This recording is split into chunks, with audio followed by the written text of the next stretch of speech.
This panel discussion is about innovation in global gold markets and their relevance for India. The moderation shall be done by Mr. David Gordon. Thank you very much. So before you, you have the world's leading exchanges and market experts, which we're going to quiz on their innovations, but we're going to keep it relevant to India and touch on some of the issues that I mentioned in the presentation. I talked about a spot exchange because this is what people were telling me, that there were too many prices. We have the London price, we have the MCX plus or minus price, and we have the reseller's price. So I've come up with a lot of very interesting questions I hope that you'll enjoy listening to the answers to. But before we get too deep into it, I wanted to ask Robin what really is the case for change. What's the driver? Do we need a marketplace in India, or is it just a daily auction price that's needed so that everybody can feel comfortable with the price discovery process? Well, I think that's a great question, David, and I think it's something that the industry as a whole needs to come up with an answer to. I don't think there is an obvious answer to this as to whether it is solely about introducing some form of Indian benchmark price, in which case there are different ways of achieving that. At its simplest form, you could just have a series of broker submission prices that get collected and published at the end of the day, through to something, as you suggest, that meets a more robust set of IOSCO principles, something more akin to perhaps the Shanghai gold benchmark or indeed the LBMA gold price. But the question really has to be, what is the market trying to solve for, and what is the case for change, as it were? I think that really requires deep industry consultation to understand what the pressure points and the constraints are that the local Indian market needs to solve for.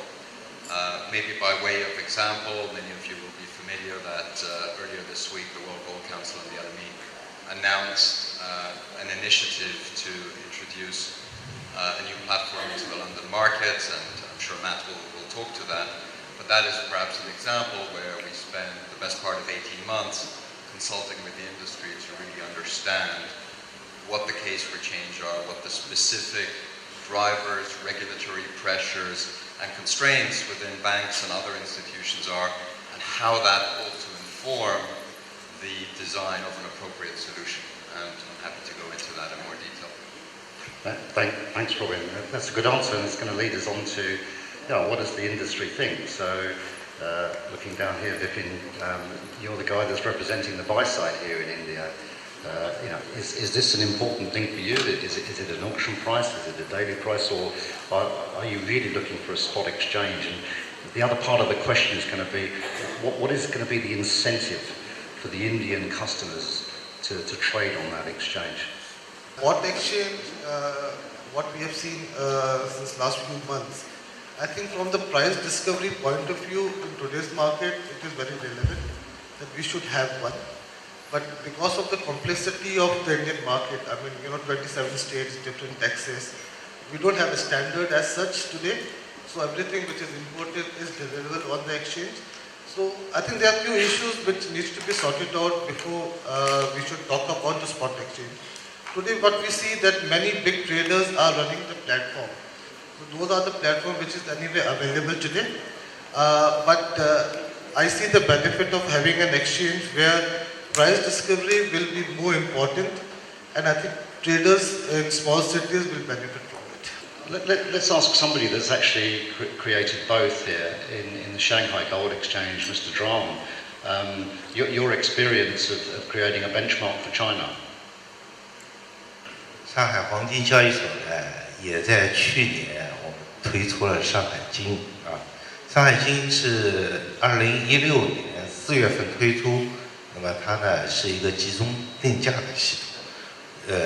我们采用的是完全市场化的那种形式来推出，一共有12家正式的成员机构，还有呢6家呢是作为参考报价成员。 In April this year, SGE, Shanghai Gold Exchange, launched its renminbi-based benchmark price trading product, more commonly known as Shanghai Gold.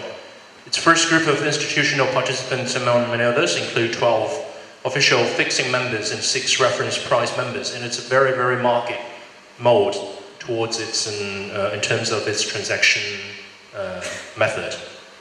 现在呢，就是上海黄金交易所的那个基准价，我们采用了一种比较公平的方式，上午做一场，下午做一场，一共呢形成的价格呢，已经在国内充分体现了出的它的价值。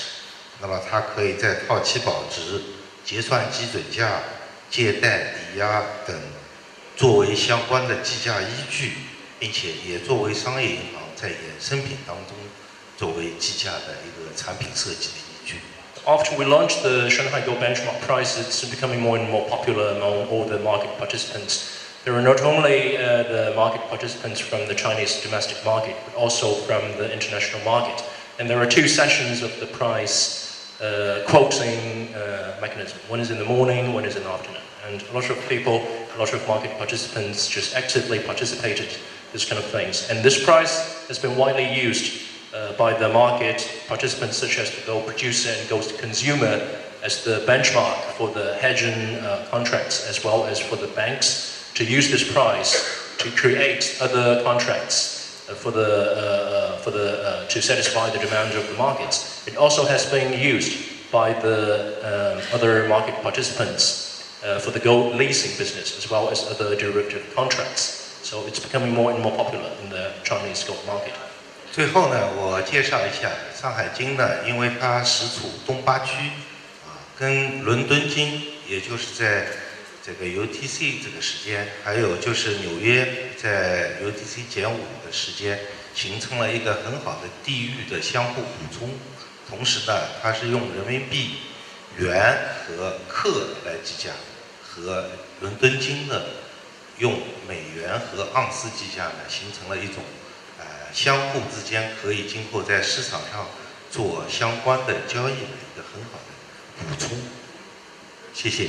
Because Shanghai is in the East Asian time zone, when London is in the Western European time zone, and New York, the Eastern time zone in North America. And because Shanghai gold involves the trading of 1 kilo gold ingots priced in renminbi per gram. So because of the time difference, and because of the difference in pricing unit, underlying asset, and time zone, Shanghai gold, London gold, and New York gold are complementary, which could provide for the market participants as an alternative choice to use our price, use our benchmark price to do the business in the market. Okay, thank you very much. I think what that moves us to really is the other contracts. There are so many of them. We're talking about fragmentation here in the Indian market. But what about ourselves in the global market and fragmentation of the gold price all over the world? I was going to ask Albert, he's a man of the world. What does this really mean? Do we need a Singapore price? Do we need an Indian price, a London price, or does it just find its own level, Albert? Thank you, David. I guess what we have been seeing in the last few years that in Asia we have seen quite a number of sovereign state or country and exchanges looking into various kind of price discovery mechanism and trading contract. So one have to look back a little bit, not too long ago. Our modern gold market only have 40 over years history because it's only when Nixon closed the gold window we have the modern gold market. And London and New York plus part of Switzerland evolved as the triangle in price discovery trading mechanism, both physical and futures. And when Asia was just started 20, 30 years ago, they are all restricted market. So they just simply follow what London is doing and is very happy about that. But in the last 10 years, we see Indian market grow in sizes, and so is China, leaps and bounds, and they are very happy using the London market. But then they suddenly think that, well, there are so much things coming through, and we are buying a lot of them. Why we can't have market mechanism here? And that's why we have all these things coming up, including myself in Singapore. We are working with the stakeholder, our members, trying to see whether there is a role for Singapore to play in terms of answering to the needs of the participant. And I was involved earlier on in China. China actually is doing the same thing. And I know that many other country exchanges are looking into that. So this is a time when everybody raise their hand, we want to do something. And I think eventually we need to converge to something which protect the transparency of the market and provide easy access for the user. And it has also need to be with sufficient liquidity. We can't continue to spread this liquidity to many, many different jurisdictions. So that's my view. Okay. Thanks, Albert. That's very interesting. I think that brings us to the Indian perspective, doesn't it, Shiv? You have contracts. You don't have a spot contract. Is there a reason for that? Would you plan a spot contract? Yeah, firstly, to answer your earlier question about the price discovery, let me share with you that MCX over the past 13 years already has become the price benchmark of the country. Most of the bullion value chain pricing, I'm talking about even from the refiner stage right to the jewelry stage, is done MCX plus or minus. And which is why we have a presence of, all the hedgers on our platform, whether it's branded jewelry exporters, whether it's refiners, nominated agencies, or intermediaries. You see, for hedging and to become the real proof of the pudding, even in a situation like this where the spot markets have been at a lull. So what is the real proof of performance? You see, we have a 95% plus correlation with COMEX, with the international prices, as well as with the spot prices. So for hedging, what is important is the basis risk, the correlation and the standard deviation. That is most important. So we are moving hand in hand with both the markets, and the proof of that is that we've had more than 4 metric tons of delivery of gold over the past 4 months. So this is how it is. Okay, so would this be competition to you, or would you look to onboard the contract No, yourself? I think, coming to the second part of the spot, I think we strongly feel that, given the specific backdrop of spot, what India has seen recently, it should be under a regulated entity with no conflict of interest. That's very important. And when I say regulated exchange, it has to have the wherewithal of risk management, robust risk management systems in place. So, not to make any committed stand, but a commodity exchange is the best suited to actually offer a integrated spot product. It should ultimately be under the purview of the law, which is the SCRA, regulated or determined. There are some provisions like the transferable specific delivery segment, TSD, which have a provision for spot or spot-like products. Okay, well, somebody else that also has a similar issue is Sanjeev in Dubai, who of course runs both. He has the forwards and he has the spot. So can you tell us a bit more how they work? Before that, I'll just talk about, let's say, when we look at in the exchange or generally as a business organization which is in the business. Of course, what the market wants, definitely that's the first priority. And as an exchange, when a contract is traded or it is listed, if I have to tell you 2 requirements which a particular contract fulfills, primary requirements of an exchange are price discovery and price risk management.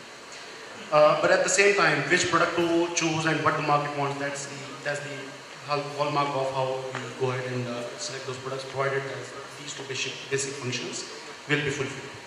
Now, in the context of the topic which we are discussing, what innovations we have done, so I'll give you a couple of examples as to how that can be, in a way, be a guidance for something which can happen probably in India going forward. Okay.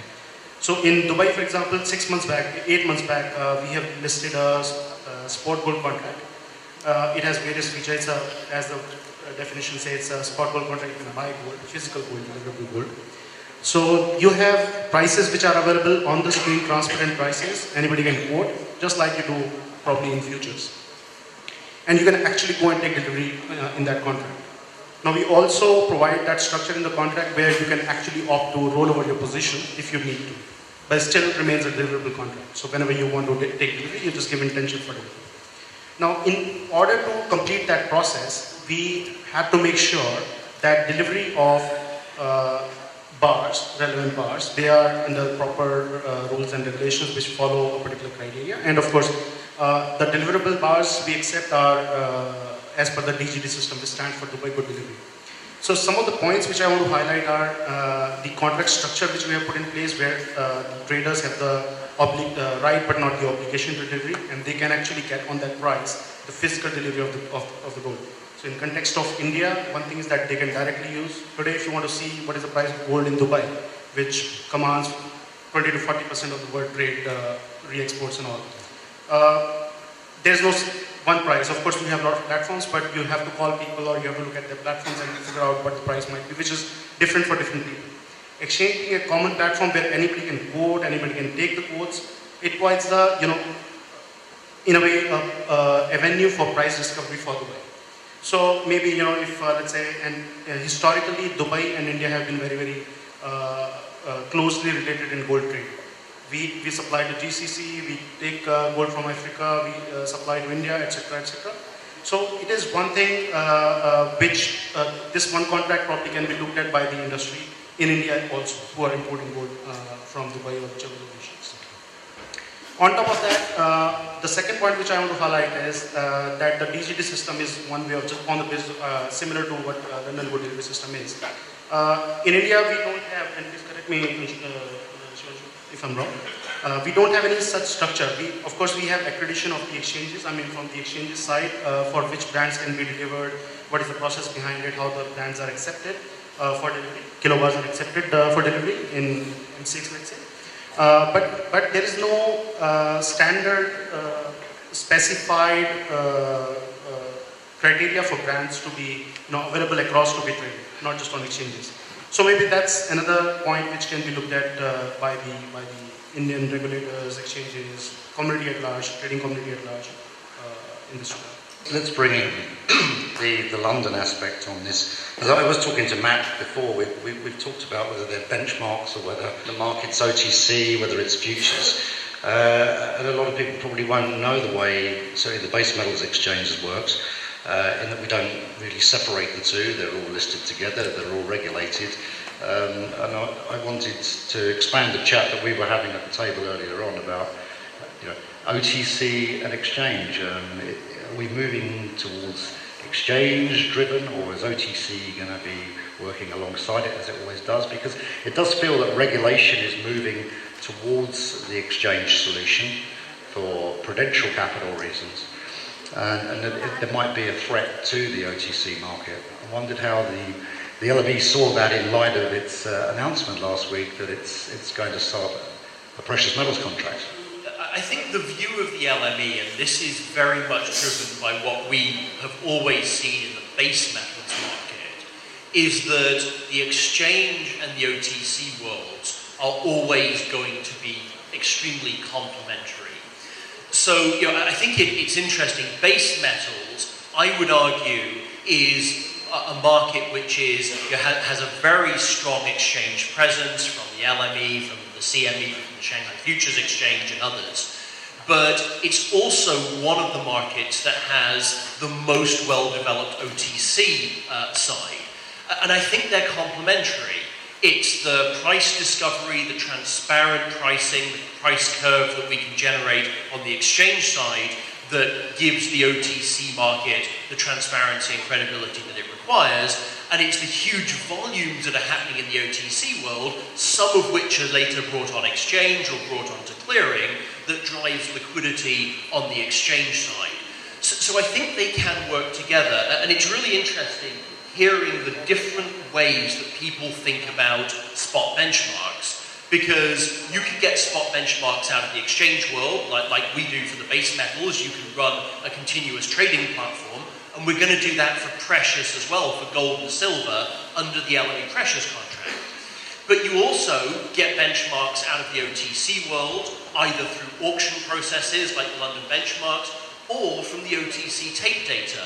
And I think the work that the LBMA is doing to make the London OTC market more transparent is extremely helpful in that sense. And to your point, David, I don't really worry about price fragmentation, particularly in the spot market, because all of these prices are telling you slightly different things about the market. They all converge to the arbitrage that everybody is undertaking, and I think it actually is really healthy to be able to see a different set of views on the market. So while we're really excited about what we can do with LME precious on the exchange side, we absolutely don't see that as competing with the OTC market. We see it as complementary in London, and I think you're probably going to end up with a similar story here in India as well. Can I just stay with you for a second, following on from that point? A lot of people have said, well, if that's the case and we have exchange price discovery, then do we actually need a benchmark, as you've just alluded to there? So, you know, we all know that the LME has effectively two benchmarks. For those of you who don't know, we have the official prices that are announced during the middle of the day, which most base metals transactions, physical transactions, off, and then we have the end of day price, which is the last trade of the day, which is used to value the books within the clearinghouse. So, you know, if we were to talk about a copper benchmark today, I mean, it's not necessary. If we have LME precious on gold, do we need a gold fix? And I think, again, I would come back to this idea that the different prices are going to tell you slightly different things, and ultimately the market's going to decide what it wants to work with. But you know, the gold pricing and the platinum and palladium pricing that we do as well in London, to my mind, that's about really taking the net balance of global business at a particular liquidity point during the day and effectively auctioning to find the market clearing price. So that's one aim.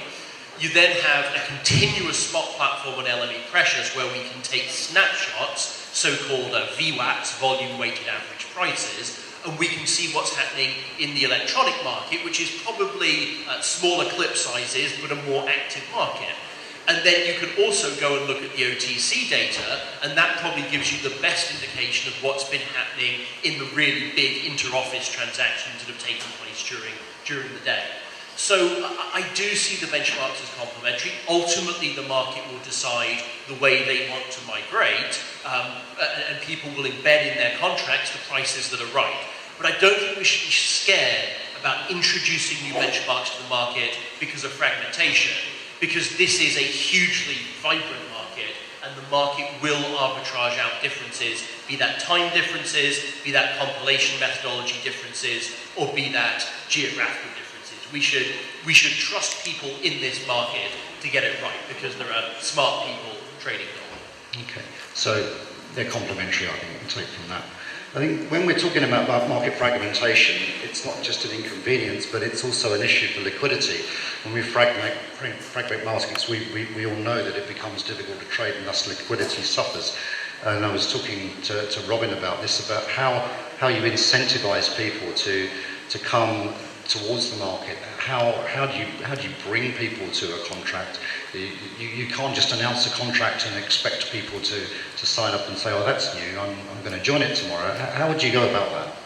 Well, I think it's incredibly difficult, and you know, the history of contract launches all around the world suggests it is difficult, because the vast majority of new contracts fail to pick up volume. So exactly as you suggest, David, I think it's absolutely important to work with key players in the industry, not just to incentivize liquidity, but in the first instance to get the actual design of the solution and the contracts right. So on LME pressures, by way of example, we spent many months working not just with the desk heads and the traders at various partner banks, but also with the office IT and finance people to make sure the contracts in the first instance are structured in a way that will work for some of the most important market participants.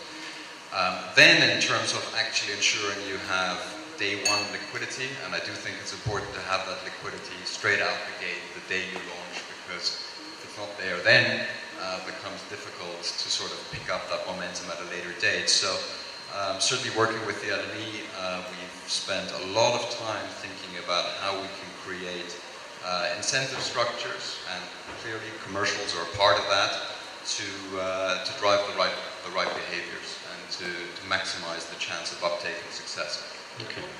So before I want to touch on expanding this liquidity argument and moving to, I'm just giving you the heads up here, guys, so you can think about this. So I'm going to move into the foreign areas, actually the foreign memberships I want to talk about. But before I do that, I just want to talk about OTC platforms, because Seamus has managed to get here after a very, very long journey. And I think he's been very involved in the development of OTC trading platforms. And we were talking about the issues that we have in India being very manually driven. So first going to ask Seamus, then we're going to start to move about foreign membership of exchanges, just to give you guys the heads up. Seamus.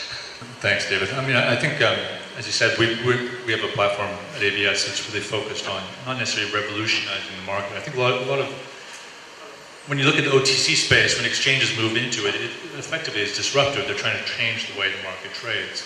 And as Robin was talking about, they need clear incentives why they need to change. And often I think incumbents, as soon as you change those markets, basically they lose their pricing power, they lose basically, it levels the playing field for everybody, and they're the ones effectively to start providing liquidity. So it's very difficult to get that going. I think without a regulatory push, often, I don't think there's many examples, unless regulators force you to, that OTC markets migrate to the exchanges. So we're very much of the view that the OTC market, there's a gap in the OTC market, and I think Vipin alluded to this to India. There's a lot of platforms here already, and I think the unlevel playing field is some people have access to technology and others don't. And I think we're very much focused on providing utilities to the entire market, and kind of a mutualized sort of tools that everybody can access to level the OTC market so they can address manual, inefficient processes in the current market. Because I think if you eliminate basically a lot of the manual frictions, a lot of the manual price discovery, you basically integrate the various exchanges that are launching the pricing, you eliminate arbitrage, you basically eliminate frictions, you can bring down the cost of trading in OTC markets, which effectively increases participation because it's a much more efficient market. And for those involved, it gives them more scale and the market can grow. Typically, I think these manual processes are really a headwind in the market developing. And I think that's what's really pushed people, if I look offshore, into unallocated markets. And if it was more efficient, they would move into the allocated physical markets. And I think India being so physically based, that there's a lot of opportunity here. It's a very complex market. We have 20 plus delivery locations. How do you price logistics, different location, local pricing, taxes, I mentioned each state. These are very difficult things to standardize. So I think the biggest bang for your buck in India is looking to provide tools to automate the OTC market that exists currently. And once things become more standard and liquid, then move to more exchange products. MCX already provides a very good onshore domestic hedge, which is what you clearly need when you have an onshore-offshore market. So that's already there. I think if you're going to define, basically, move straight to an exchange solution, spot solution for the spot market, you need a very strong definition of what you're actually solving. I think it's comes back to my question: is that really what solution is needed right now, or do you need to help the OTC market as it is? Okay, thanks, Seamus. So, from the international perspective, I wanted to ask Shiv. I've seen many opportunities to trade MCX as a gold trader in the past. I would have loved to have done that. How does it work when the foreign banks aren't playing? Is that a good thing or a bad thing for you? Would it increase your liquidity, or would it make no difference to you? The participation pie has to expand sooner or later, and I think with the advent of newer derivative products like options around the corner, and also indices trading, as we understand. Definitely there is also some talk of the bullion banks, as you would be aware, hedging, as we discussed in one of the sessions before this, as well as buying domestic gold. So all these things are on the end. And liquidity-wise, while there is comfort, it's all based on retail and hedger participation today, trader, arbitrager, jobber. But having said that, CTT, once we come to that question, that has had an adverse impact. We'll deal with that separately, like you said. So banks, as well as mutual funds or other financial institutions, as they come in, it will be good. Okay, we'll get to the CTT question in a minute. And so we mentioned that the SGE has an international membership side. Can you tell us, Mr. Drum, how that's benefited the SGE contract since you moved from the SGE to the SGE International Division? How important has that change been? 国际版是 SGE 的一个创新，它也是自贸区开展以后，在我们这里能够打通国际版和主板的一个重要的阵地。It's one of our innovation spirit 2 years ago, because 2 years ago the Shanghai government launched the Shanghai Freight Trade Zone, and I think it's in very good timing for us to develop our international business at that time. So we take the initiative, and we just launched the international board and to connect the Chinese domestic market with the international market. 国际版呢，它有竞价和这个主要是以竞价的形式呢体现，所以呢，这个上午、下午，包括晚间都是有交易。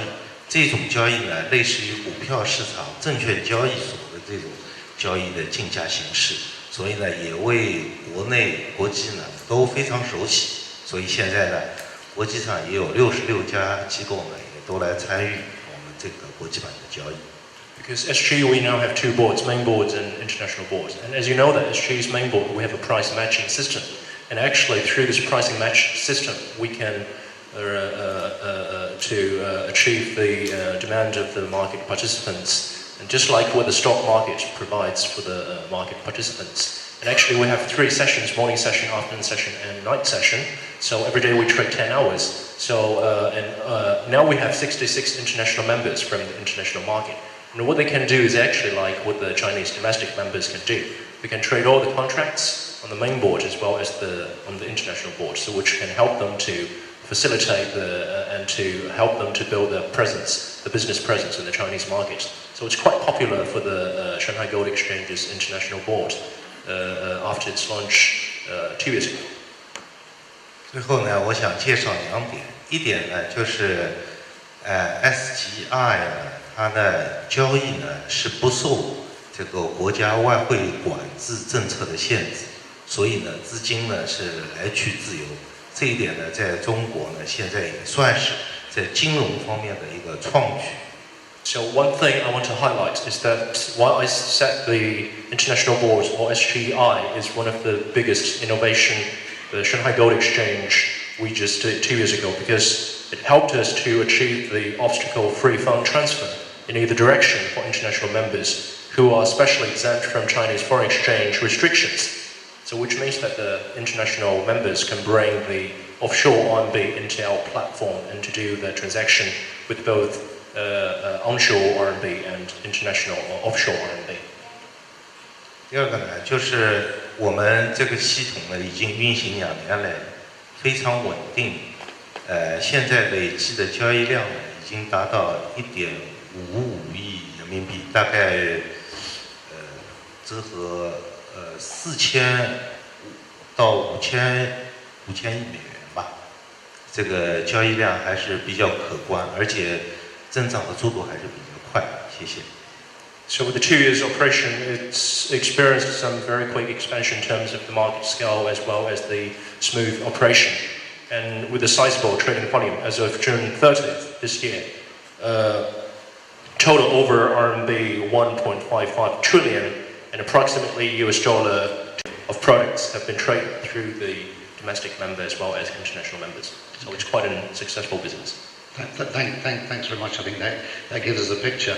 Well, I think one of the advantages that we know that the SG has is that it's very closely linked to government and government directives. And what we've been hearing in India is that there's a very fractured approach with that one as well. But we also suffer with that, Matt, I think in London when we were recently talking about the imposition of position limits. The metal exchange doesn't have any limits.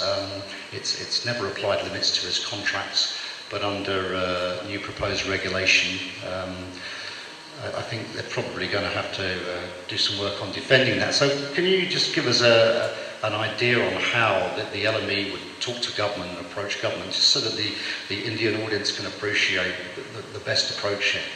So I think position limits is a great example of where exchanges, end users, trade associations have, I think certainly in Europe and the US, done quite a good job of engaging with regulators. So the problem, as David mentioned, is that MiFID II in Europe and Dodd-Frank in the US mandated the introduction of a set of position limits on commodities contracts. And while obviously every exchange wants to make sure that its market can't be squeezed, that short position holders aren't abused, most exchanges already had quite a good setup for controlling that. In our case, because we're a daily market, we have what we call lending guidance, which says that if you have a dominant position, you have to lend back to the market rather than squeezing the short players for delivery. And you get this legislation, or two pieces of legislation which come in, and which are pretty blanket pieces of legislation that say, written by politicians, and that say, you will simply introduce these rules.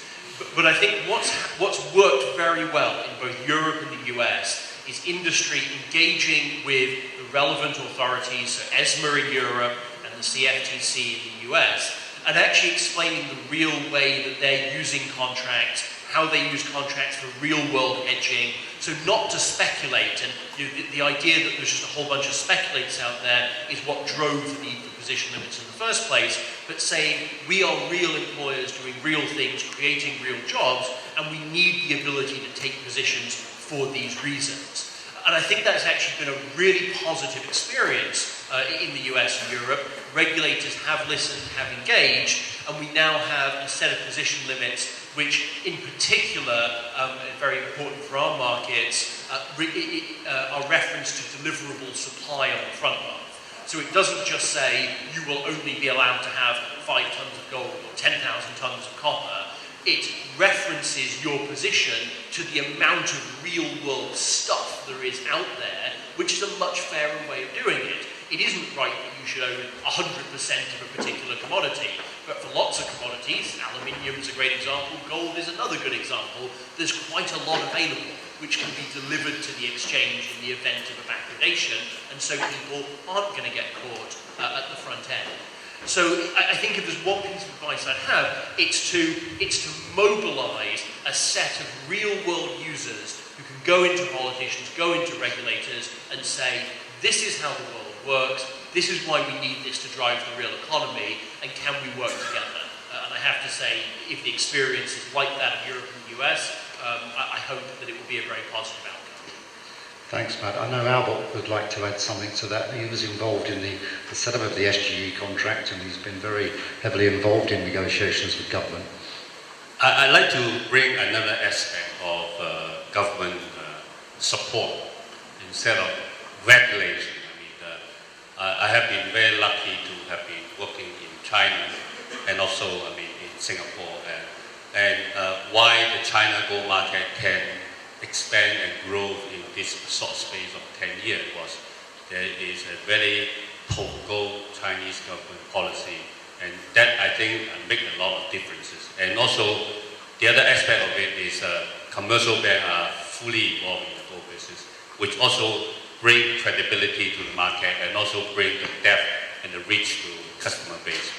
Bring back to Singapore, a market will never be flourish or start grow without an organic request from the user.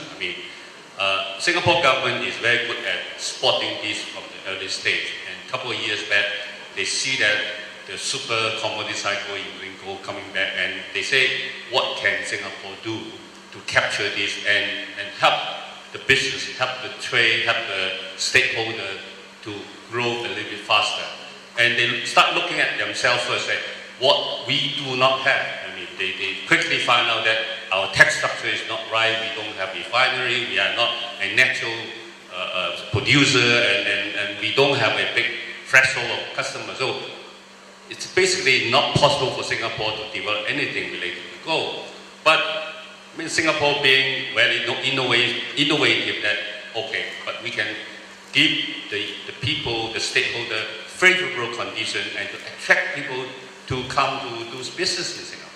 So they remove tax, they bring an international refinery into Singapore, and one of the things which I think Singapore is doing, gradually doing quite well is, you look at whole of Asia, and if people started to think of, now I have bought gold in the last 15 years, I can put it at home, but somehow I want to have some places to store my gold. And you look around in Asia and look at the many countries in Asia, probably, of course, a big market like China and India are a natural choice, but I think both have the jurisdiction of the capital control, and you look further, probably Singapore is one of the country that people can consider. It is a AAA rating country. So I think all the concept of the market development of Singapore is derived on building Singapore as a future potential consideration for people who want to store gold.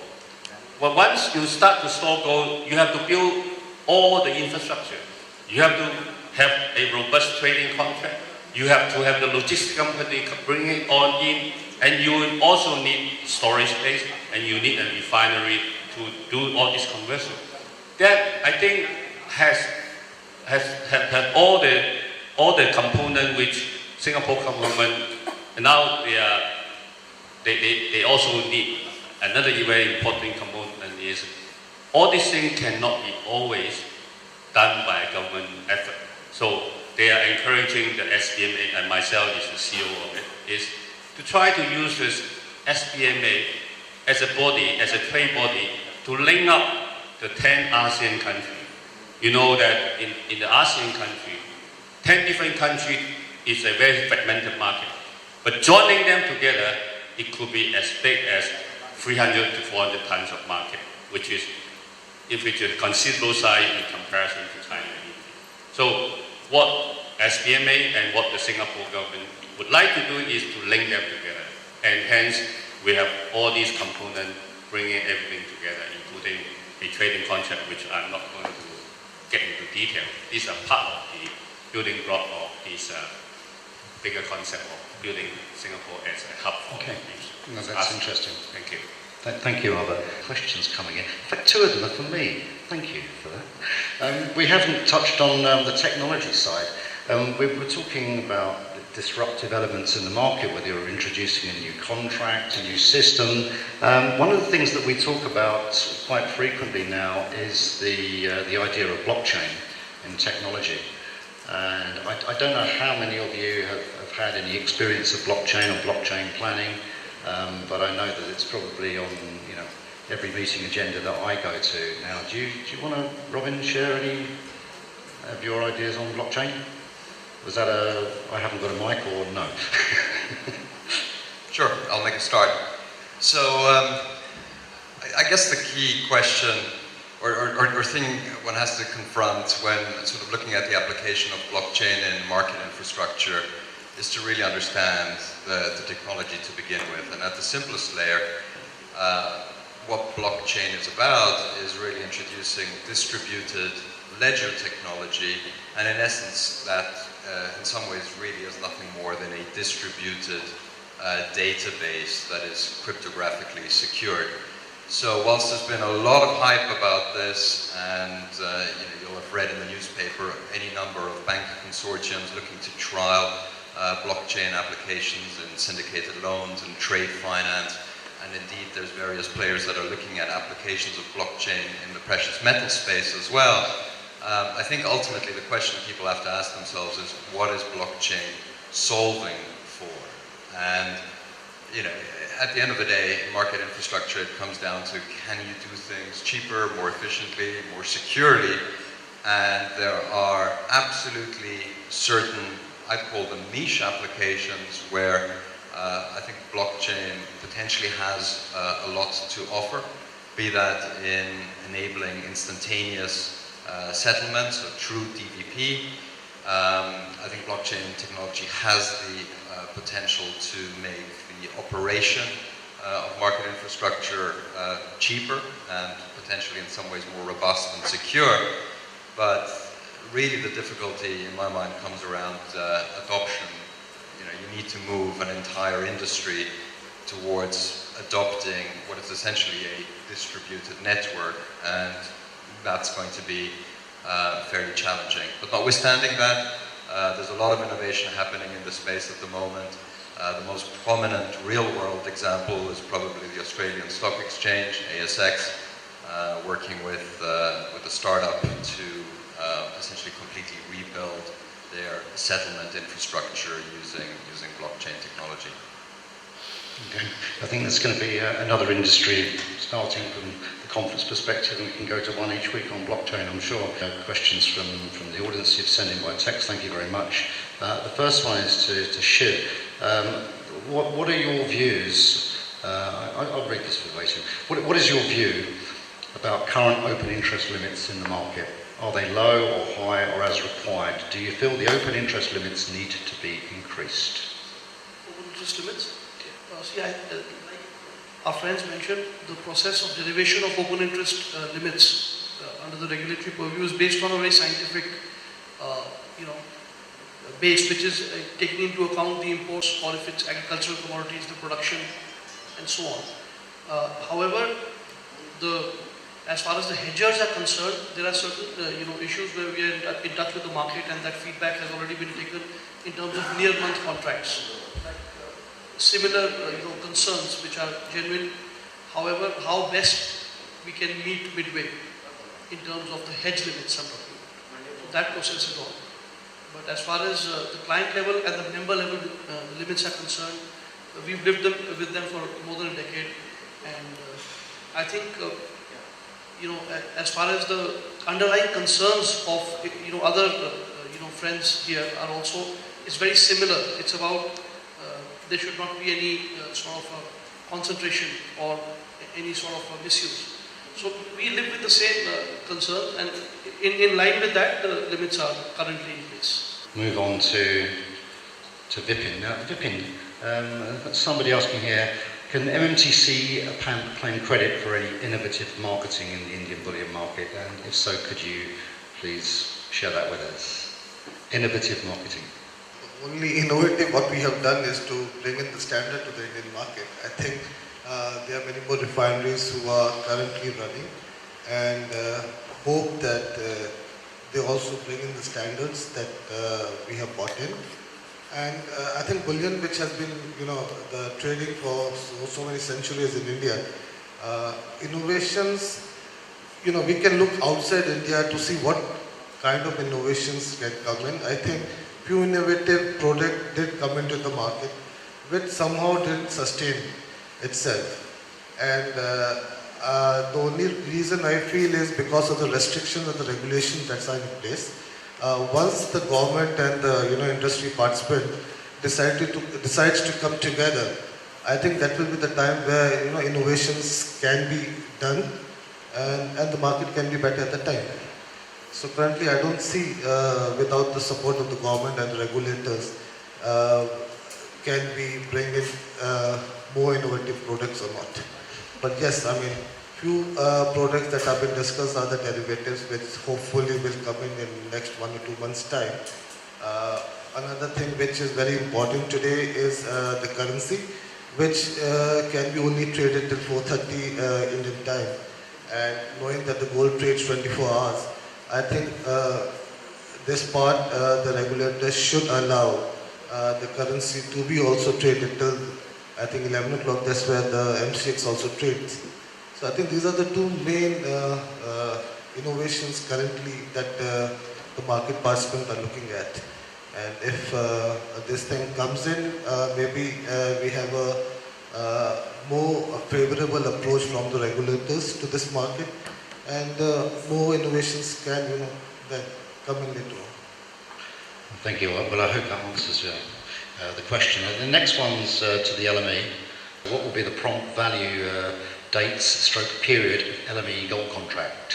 So we are using a very similar structure to what we do on the base metals market, which is to combine a daily rolling date structure with a monthly futures structure.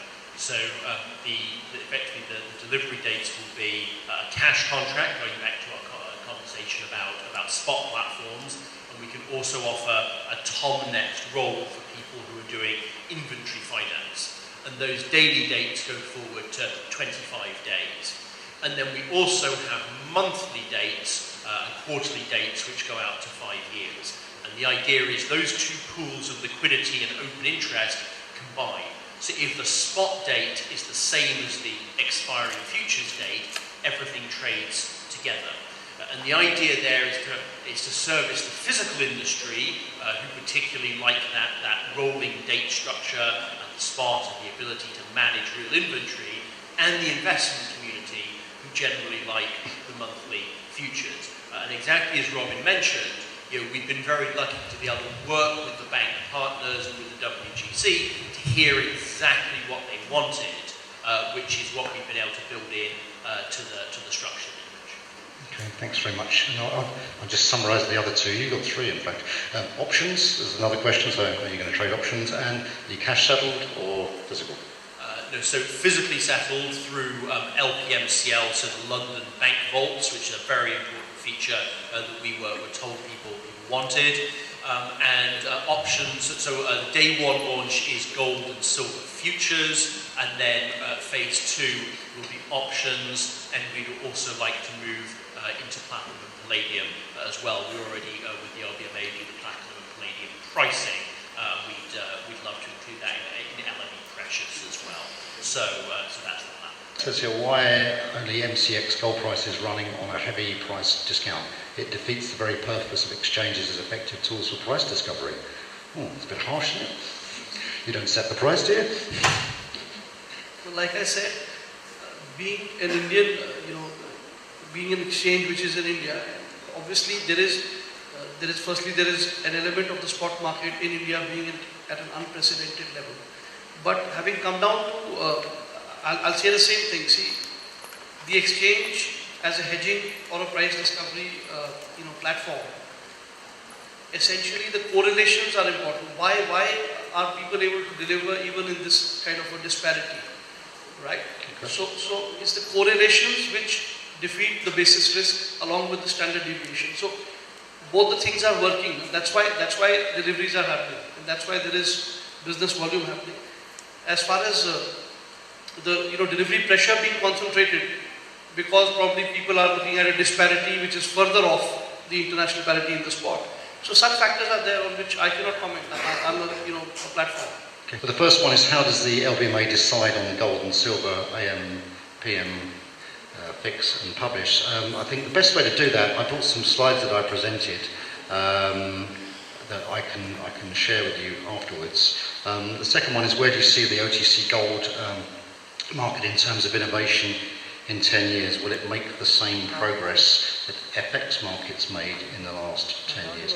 I suppose by that you mean electronic systems. I don't know. The FX market and the bullion market are not dissimilar. You know that we talked about writing the code together. Most things are being done in parallel. Of course, the FX market's a lot bigger. What's the innovation? The innovation is where there's going to be voluntary reporting taking place in the OTC London market, and that's going to help a lot of things. It's going to help transparency, it's going to help data, it's going to help negotiations with prudential regulators. So that's where, in the few minutes that we've got left, is where I see the OTC gold market going forward in innovative terms. So, and that platform I don't think is too far away. There's a few people in the house who would like to know a little bit more because they're tendering for the services, so I'll leave it at that. Thank you very much for staying so long. You've been a very good audience for the last stop of the day. Mr. Robin Martin. A memento for Mr. Seamus Donahue. A memento for Mr. Zhuang Jiao. A big thank you to Mr. Matthew Chamberlain. Mr. Shivanshu Mehta. Mr. Albert Chen. Mr. Sanjeev Bora. Mr. Vipin Rena. I would now like to invite on stage Mr. Rajesh Khosla to present a memento to Mr. David Gorman.